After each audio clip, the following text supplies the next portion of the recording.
Well, welcome to the latest edition of Tecman Talks Dynamics. I've got Liz joining me in the room today. James is joining us virtually, so hopefully all the video will be cut across right when it comes over, and Matt's enjoying a little bit of a well-earned break, so he's having some time off.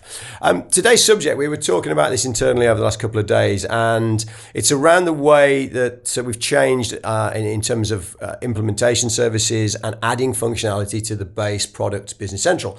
What we're finding is as customers need particular maybe industry functionality or something very specific to them, we used to go away and either write something for them or they would buy a big ISV product that we'll talk about in a moment. But now we're finding apps in Microsoft's App Source and working with third parties and almost pick and mixing the functionality that people want, which sounds great, but we've also had some pushback from new sales, and you get it from your customers, don't you? This is what's kind of generated this discussion, is that there's two areas, isn't there? One is new business, where people are looking at the product and they're saying, well, if I've got to have all these extra apps, why don't I just buy something that appears to do everything? And then also for existing customers, where suddenly they've got invoices that used to be one line once a year, they're getting monthly invoices that are 10, 15, 16 lines, but there are so many benefits to doing it this way. I was going to say, can I be controversial here and say I think that's a symbol of success? Because I think that, in the past, you try and buy one application that does it all, and actually does what exactly? Because when you first buy into something like Business Central or an ERP application, I would venture to suggest the majority of customers don't actually know precisely what they want, and their needs and their wants evolve as they go along. In fact, even when they've had it for 5 years, still this year, they'll give us a call and they'll say, I need it to do this now. I've got this type of customer. I need to trade in this way. I need this. This is the area of inefficiency I want to address. And actually what to try and go and buy one application that does everything that you might ever want, how big and complex is that going to be? And how is that ever going to exist? So, I think that the best analogy I've heard is the race car analogy. Okay, which is, in a race car, typically our race team will go and get the components from different specialists. So they'll buy the suspension bits from a company that specializes in suspension. They'll buy maybe some engine bits, maybe some of the electronics and so on. And a race car typically is made up of components from 20, 30, 50, 200 different sources that are put together to build the fastest thing to go on a track. Now, that does add up over time, and you pick the level of components according to kind of how fast you want to go. But your alternative is you go and buy something, a pre-built race car, which I guess is a Ferrari, and you pay a lot of money to Ferrari. And I was reading the other day that Ferrari's margin per vehicle is 15 times the net number 2 on the list, because they can just charge through the nose for trying to have that premium at everything model. It's not to say Ferraris are bad, they're not got the very good cars, but you do pay for it and you're very restricted. You have like 6 models you can choose from, and that's it. So I think, we're going the race car analogy, where which bit do you need to go fast on? If you're on a track that's straight, you don't need to worry about suspension so much. If you're on a very twisty, narrow track, then it's acceleration and suspension and brakes that you probably need to spend a bit more on. I'd be too scared to press most of the buttons anyway, so I wouldn't want all of that. I think it's, and I think the challenge around multiple apps is how well those apps work together. And that's why, for me, the app source kind of scenario where you just go on and find something that does that bit how you want. It's not that bit how it does that bit, it's how it joins up with the other bits. So, an analogy is, came across one the other day where, the way that actually it came through the end of the sales order process and did the release actually bypassed all of the credit control functionality that was in a different app. Now, that's not right, because if the orders come in that way, that gets past credit control, whereas every other order going through gets credit checked and compared with the credit limit and individual release and all the rest of it. So I think there are that's where you can't just go and choose an app. You have to make sure it joins up well with the rest of what you've got and it fits into your overall app landscape. I think the other thing that is potentially the issue, and I know we spend a lot of time at Tecman looking at, is kind of the provenance of the app supplier, because you want them, if it's a nice to have but it's not critical, it doesn't really matter. But if it's going to be absolutely critical to your business process and your customers are going to suffer if it doesn't work, then you have to make sure that app supplier is there for the long term and will provide the support and backup and be responsive in a way when there is an issue with it. And we've had some experience of that, Liz, intercompany with our friends at Aberkeon. If Aberkeon hadn't responded when we needed them to, then we'd have had to go and find another app supplier that either did that out of the box, and then what's the next thing that we need to take back to them and say, how do you make this work? So I think responsiveness of the supplier, long-term longevity, stability of the supplier, how committed they are. These companies that publish a million really different important. apps. Once you've decided to go with something and it is going to be a core part of your business process, then absolutely you need to check all of that. But sure, part of the beauty of the apps is that you can try them out as well.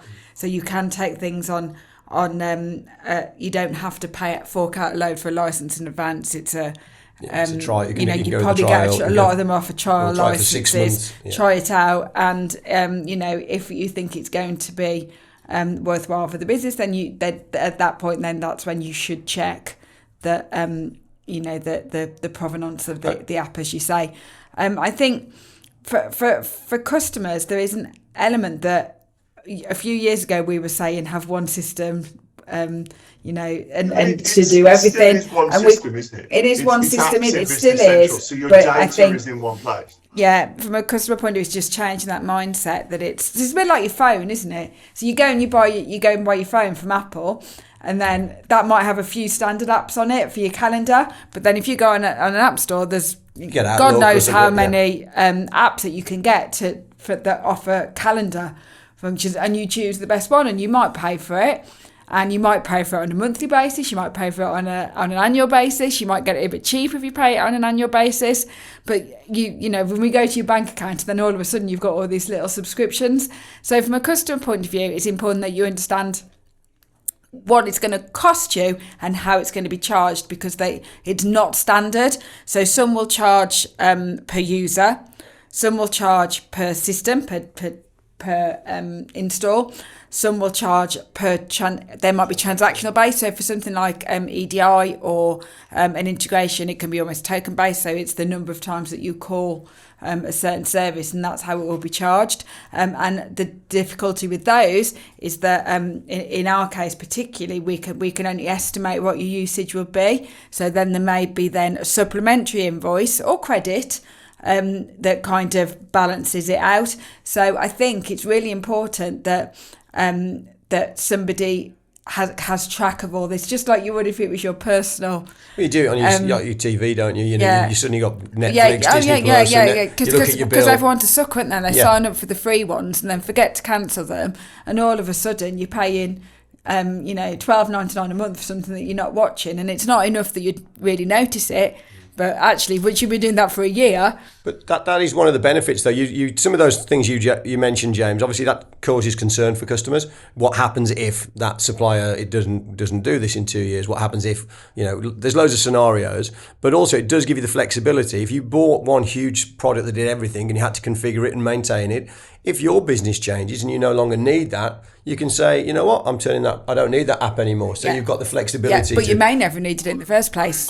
I don't think, I think apps have come in as more standardized functionality, and actually what they competed with, the majority of apps that we're installing these days competed with custom bespoke in the past that was done on top of Navision back in the day. Yes, because Business Central is so generic, it is designed for any kind of business.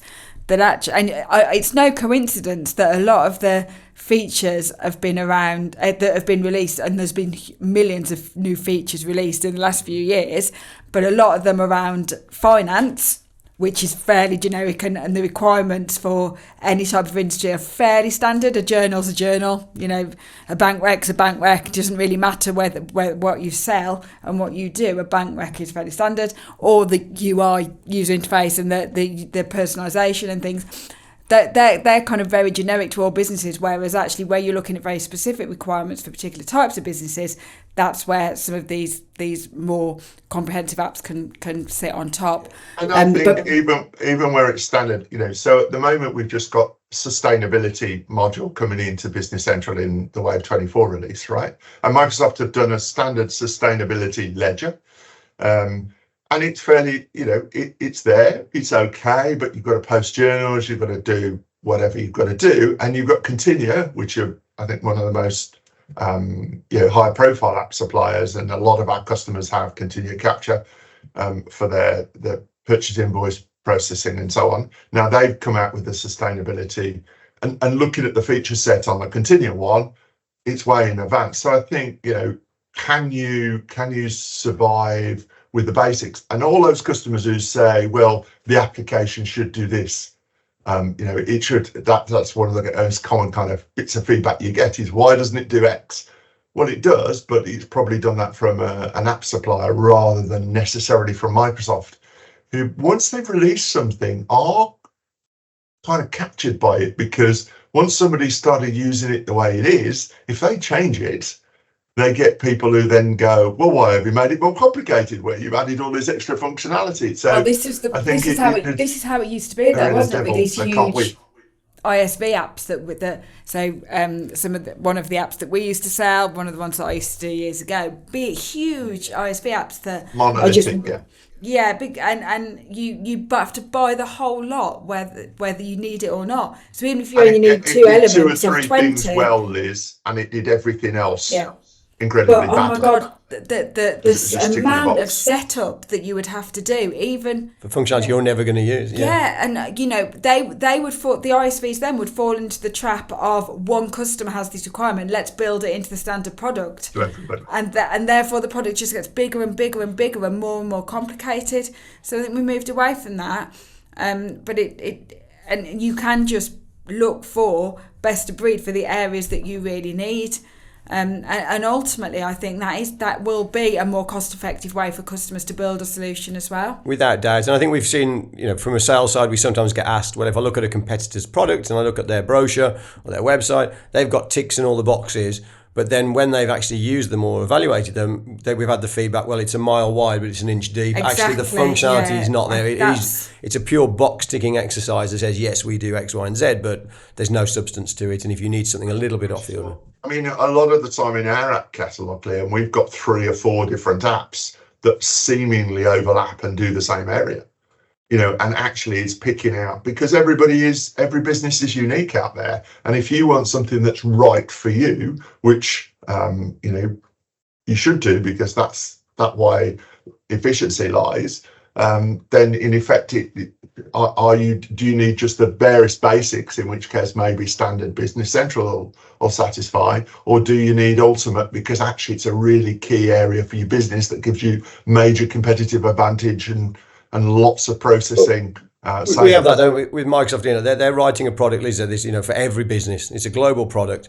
They don't have the industry expertise in food, for example, that we work in as an organisation. So, those organisations that write apps for the food industry will have worked with, countless food customers that need this, understand it, and then they've built that app that will, work for, that extra 20% you need on top of Business Central for your industry. They're building it. They understand the business. They work on with those companies all the time and will continue to improve it. And maybe legislation brings into that as well.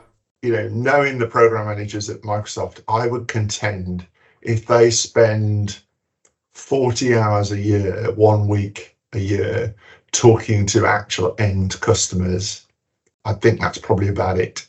And a lot of that. Well, a lot of that, Liz, is them delivering because everybody thinks Microsoft is the expert, right? So they're delivering a PowerPoint deck that's giving the Microsoft corporate line to that end customer, rather than the end customer saying, this is, our life as a consulting organization is spent with a lot of our people in front, listening to the customer. And ultimately, it's that listening to the customer that brings back the good ideas, because if that's the challenge, okay, is this an idea that might solve it? No. Okay, well, we'll forget that one then. Oh yeah, that seems to work. We try it with the next customer and they go, that's a really good idea. We like that. And suddenly you get a quorum of those, and then you go, right, okay, we need to turn that into a product. And that close customer feedback is what makes, I'm convinced, a good app, because actually it's the apps that you design and build and that you don't talk about afterwards and just go in and just work are the ones that are the best. The ones that you have to talk about a lot, generally some part of the design is compromised, and at some point maybe you should think about doing something different, starting again. But so I think it's really difficult for Microsoft to have their business model is very different from ours. And that's why I think the best ISVs spend an awful lot of time talking to end customers, people who actually use their product. I don't think that's Microsoft. They send a few surveys out, they look at a bit of telemetry, but the telemetry doesn't tell them why this is happening, it tells them what is happening, and it's slightly different. I think the other thing with that is that you'll find a lot of the ISVs are a lot more responsive, because they can be. They've only got a small part of what they're doing to change. Microsoft will listen. So we've worked with ISVs, and you're wearing a clever T-shirt today, which is an ISV. We have apps out in the App Store. So, but we can listen to customers, and when somebody says something and has a great idea, we can respond to that, and within weeks or a couple of months. Yeah, absolutely. Yeah, and we can put it into the app. Certainly with the ISVs, we can usually talk directly to the people that will make the decisions. Yeah. That's not quite so easy when it comes to Microsoft, is it? And probably shouldn't be, should it? Because they've got a million voices telling them something on a massive product. Sorry, James. From a customer's perspective, when you're asking your ISVs to do something different, what you really need to do is you need to say, look, is this going to apply to just me, or is it going to apply to, can I see the majority of this organization's customers wanting this? And if you put it through that lens, if it's just you, that's where a PTE on top of that ISV solution to add that last 2% is not the wrong thing to do. If you think every customer of that ISV is going to want that solution, ask them why they haven't done that before. Is a really good question, because if it's it may be they just haven't got to it, because we all have a development backlog. We all have a million suggestions in our backlog, as we call it, and there's the ones we know we have to do and have to get to be viable. And then there's the ones we'd like to do, but are going to take an awful long time, and kind of we've had to focus on the must-dos first. I think turn it around 180 degrees and understanding, if you can't talk to your ISV and you struggle to communicate with them, that's where I'd start going, do I really want to build my business dependency on this? Because I get very dubious about an ISV where I'm just expected to take it, use as is, and not have any sort of dialogue. I mean, the other one we have when we're talking to new opportunities, people that aren't using Business Central at the moment, is they see these apps and they think they're all going to be random look and feel. The people are jumping in of one app and then jumping back into Business Central. These apps are integrated within Business Central. The end user, a lot of the time, will not know that there's something else that's not there. No. There's a couple of areas where there's a different interface for a good reason, like graphical planning or something like that, where you're coming out. But most of the functionality is built into BC. It's baked in as far as the end user is. They wouldn't know. They follow the same principles that the user would not know. Well, that goes back to what you said earlier about keeping your data in one place, Liz. And I think, there are now, if you look through App Stores, there are quite a lot of organizations that have been attracted to Dynamics by what I would call the connect apps. So what they do is they connect into Business Central and actually suck all the data out to try and do the process in their separate system.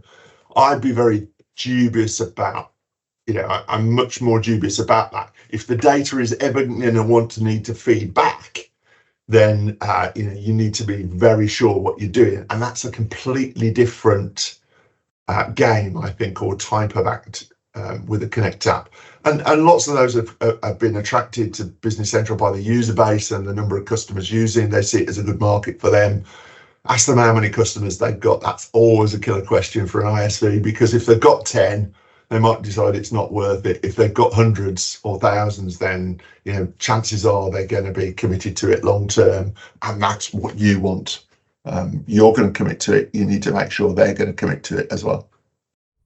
Yeah. So don't be put off by apps.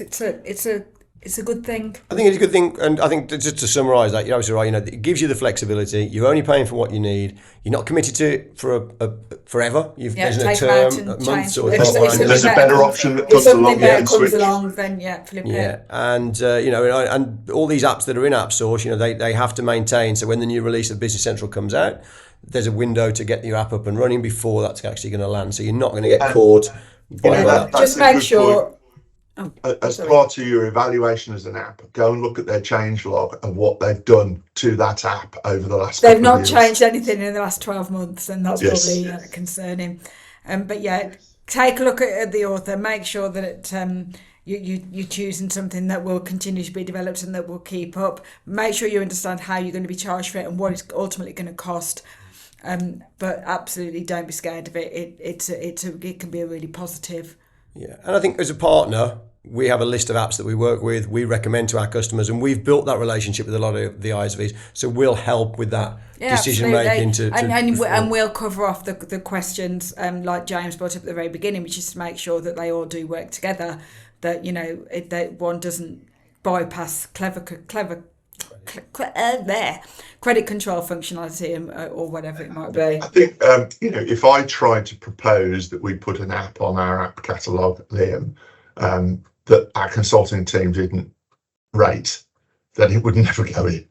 So there's no point. So the first thing in evaluation of an app for me is that it's got to do a good job of what it's supposed to do, of its objective. The next one is commercial viability. Is the publisher charging a sensible amount of money for what it delivers? Does it deliver more capability than the customer than you're paying for? Is it cost effective? Because both of those, if you don't get past those, you're just wasting time. Okay. All right, so there we go. Do your due diligence. We're all putting our teeth into that. But they're definitely worth it. So take a look at your apps, and it is the future. Microsoft designed the product this way as well, so it's not going to go away. But benefit from what it brings and go from there. And I'll leave on one final point, which is I think that because you've got a lot more people and a lot of individual companies looking at their specific area, they're going to develop way faster and way better than the big monolithic ERP app. Which let's face it, James, that with the rate of the rate of updates for Business Central now would be virtually impossible to maintain. And again, you haven't got to have as much custom development as well. Have a look if there's an established app out there doing it. Why would you pay your partner to write something purely for you that then also has to be maintained? Liz, James, thank you as always for your contribution, and thank you everyone who's tuned in today to watch or listen to the podcast, and we'll see you soon on another episode of Tecman Talks Dynamics.